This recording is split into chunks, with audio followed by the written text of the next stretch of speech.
करना चाहूंगा, जैसे हमें कोई बीमारी होती है तो हम पैथोलॉजी लैब पर जाते हैं, अपना टेस्ट कराते हैं, तो बीमारी पता चल जाती है इसमें ये चीजें ऊपर नीचे हो रही हैं। तो हम गुड बैक्टीरिया और बैड बैक्टीरिया इसको भी हम चेक कर सकते हैं। कर सकते हैं, बहुत सारे इस तरह के आने अच्छा, लगे। अभी पहले तो नहीं थे। नहीं, पहले भी थे, लेकिन वो उस तरह के हमें अब मेरे अंदर कितने गुड बैक्टीरिया बैड बैक्टीरिया मैं पता लगा सकता हूँ? ये पता लगा सकते हैं, स्टूल टेस्ट होते हैं।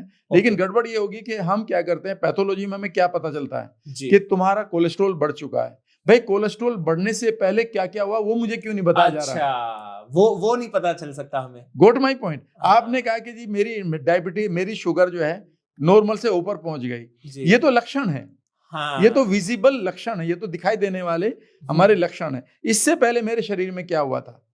इससे पहले ये हुआ था कि आपके जो एलपीएस थे, वो जो विष था वो आपके ब्लड में गया है, आपकी बॉडी इन्फ्लेम्ड हुई है और उसका रेस्पॉन्स बॉडी को कुछ ना कुछ करना ही है। तो उसके बाद जैसे ही आपका शुगर लेवल बढ़ेगा तो आप कहते हैं अब डायबिटीज हो गई, तो उसका नाम डायबिटीज कर दिया। मैं कई बार कहता हूँ डायबिटीज तो लक्षण है, ये बीमारी कहाँ है? अच्छा। उससे पहले बहुत सारी चीजें हुई हैं आपके पास जी। जैसे शुगर किसी को हो गया तो शुगर, उसका एकदम से मिठाई खा ली तो शुगर बढ़ जाता है, लेकिन उसके पीछे का जो गणित है वो कैसे हुआ, उसमें गुड बैक्टीरिया बैड बैक्टीरिया का रोल होता है। इसके गुड बैक्टीरिया ही नहीं है उस अकेले, उसमें तो और भी बहुत कारण है। कि अगर हम डायबिटीज की बात करते हैं तो डायबिटीज का मतलब ये है कि आप बार बार आजकल देखिए, एक समय तक ये डायबिटीज नहीं थी जी। आप भी एक गांव को बिलोंग करते हैं, मैं भी। मेरे गांव में नहीं थी ये 1960-1970 में ये बीमारियां, लेकिन आज वहां पर हर घर में एक कहानी हो चुकी है। पता है इसका रीजन क्या है जी?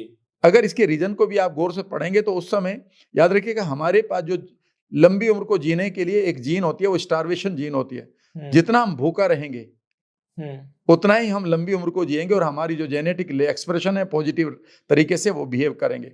हमारे गुड बैक्टीरिया जब हम भूखे रहते हैं तो वो अपने आप को फ्लरिश करते हैं या अपनी पॉपुलेशन को बढ़ाते हैं। लेकिन अब 21st सेंचुरी में हमारे पास हर टाइम खाने के लिए चीजें हो गई, हम हर टाइम खाते रहते हैं कुछ ना कुछ। हमें क्रेविंग का ही नहीं पता, रियल भूख का ही नहीं पता। अब तो क्रेविंग होती है, देखा मन करा खा ले, कोई भी चीज देखी मन करेगा मुंह में पानी आया चलो खा लेते हैं। ये भूख नहीं है, क्रेविंग है। तो ऐसे में क्या हो रहा है कि जब आप बार बार खा रहे हैं तो उस खाने से जो आपका शुगर लेवल एकदम से ऊपर जाता है तो आपकी इंसुलिन भी ऊपर जाती है। ओके। इसे हम इंसुलिन स्पाइक कहते हैं। इंसुलिन स्पाइक जब आप बार बार होगी तो इंसुलिन जरूरत होती है हमारी बॉडी को। किसी भी शुगर को पचाने के लिए सेल को जरूरत पड़ती है एक द्वारपाल की, और वह है इंसुलिन। इंसुलिन के बगैर आपकी मसल या आपकी मसल की सेल किसी भी शुगर को नहीं लेती, उसे इंसुलिन जरूर चाहिए। पर जब मैं बार बार खा रहा हूं तो इंसुलिन बार बार टक्कर मार रहा है कि भाई ये शुगर आ गई तो और खा ले। सेल कह रही है यार मुझे नहीं चाहिए, तो वो क्या करती है कि इस इंसुलिन के प्रति रेजिस्टेंट हो जाती है। अब इंसुलिन मेरे पास है पर मेरी जो सेल है वो शुगर को एक्सेप्ट नहीं कर रही है, तो शुगर कहाँ घूम रही है? मेरे ब्लड में। इसे हम डायबिटीज 2 कहते हैं। तो बेसिकली डायबिटीज 2 शुगर की बीमारी नहीं, आपकी इंसुलिन रेजिस्टेंस की बीमारी है। ओके। और ऐसे में फिर क्या किया जाता है कि जैसे तैसे वो ओवरडोज करके इंसुलिन को या और किसी तरह से उस ब्लड में से शुगर को जैसे तैसे आपके मसल्स में डालते हैं। जरूरी नहीं कि वो यूज हो रही हो वहां पर भी।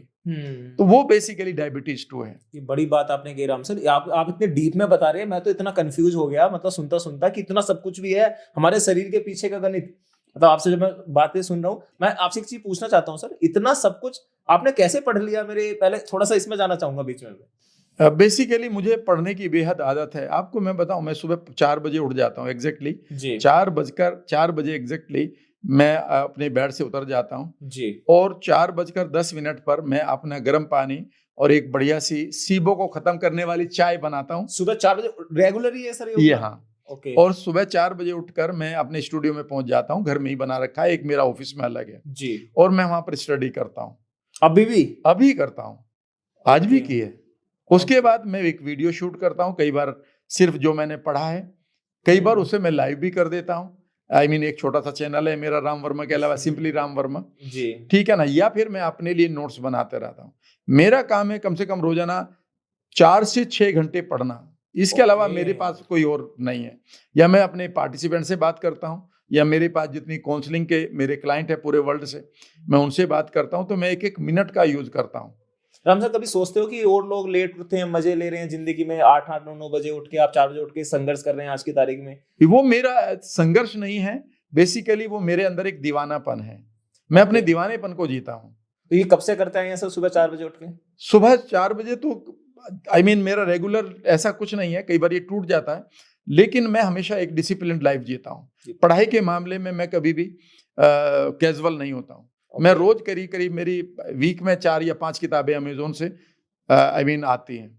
अच्छा। और उनको मैं पढ़ता हूँ, नोट्स बनाता हूँ, और कई किताबें ऐसी हैं जिनको मैं लोगों से कहूँगा कि अगर वो बढ़िया जिंदगी को जीना चाहते हैं तो उन्हें पढ़ें। और मैं कई किताबें ऐसी हैं मोहित जिनको मैं 10 बार 12 बार, और एक किताब को तो मैं बताता हूँ ना कि मैंने 100-120 बार पढ़ी है जी। और मैं ये मानता हूँ कि बुक वही रहती है, पर मैं हर बार बदल जाता हूँ एक ही किताब को पढ़कर। क्या बात। मतलब मैं तो इस बात को ऐसे लेके चल सकता हूँ कि जब मतलब कोई इंसान किसी मोड़ पे होता है ना, वो अपने आप को इतना उतार लेता है उन चीजों में, तो उनको उससे अलग कुछ चीज दिखाई नहीं देती।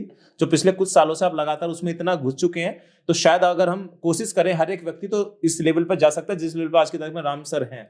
और राम सर, ये चीज मुझे बड़ी आपकी खूबसूरत लगी कि आपने उन चीजों को बड़ा मेंटेन रखा है। मतलब आपके हर पॉडकास्ट में कुछ ना कुछ नया ही मिलेगा। कुछ हमने रिपीटेड पॉडकास्ट देखे हैं तो उसमें होता क्या, एक व्यक्ति को बुलाया, वो दूसरी जगह पहुंचा, तीसरी जगह पहुंचा, तो मिलता जुलता कुछ ना कुछ आ जाता है। लेकिन आपका मैंने अधिकतर देखा है कुछ ही चीजें ऐसी होती है जो मिलती जुलती।